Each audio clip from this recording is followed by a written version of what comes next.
Okay, I want you to take a look at this chart, Jess. It's the results of the latest Chinese 30% overlap crash test. So 29 different models were tested in this grueling test where they crashed cars into the rear of a stationary tractor-trailer truck. So let's look at a video of the crash testing.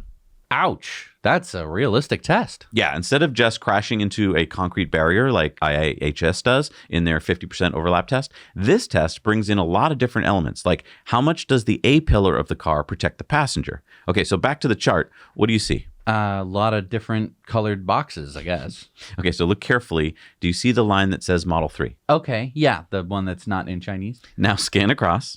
The Model 3 gets all green boxes. Now, wait a minute. Is that the only car model that got all green? Yeah, that is confirmed by Wes Morrell. He is one of Tesla's top engineers. He said only one vehicle on the list with good rating in all categories for both driver and passengers. And there's no such thing as better than good. Good is the top. This is the best in this test. So going back to the test, the cars are traveling at 56 kilometers an hour or 35 miles per hour. You can see that many of the cars tested fare way worse than the Model 3. Their A-pillars often get sheared off, giving the passenger no protection from the back of the semi-tractor-trailer truck.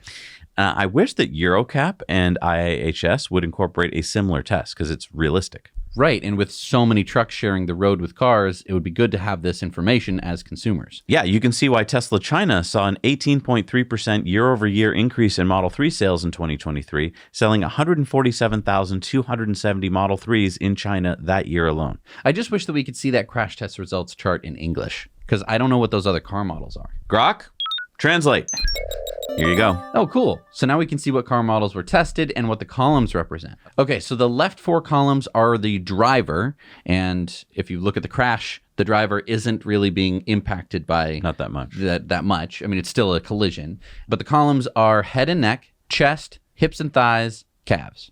And the four right columns are the front passenger. Oh, wow. Look at the passenger head and neck column for most of the models. Kind of an important column, the head and neck. Yes. Only 3 models had good results. The Tesla Model 3, the Mercedes-Benz G-Class, and the Hyundai Elantra. Even the Mercedes Maybach S-Class fared poorly. That's a $205,000 car. That's just the starting price of that car. Wait, what's the Harvard Dog model? That is actually a Chinese SUV. I think it actually translates to big dog. That's, if you look it up, most sites call it the big dog. I think I like Harvard Dog better.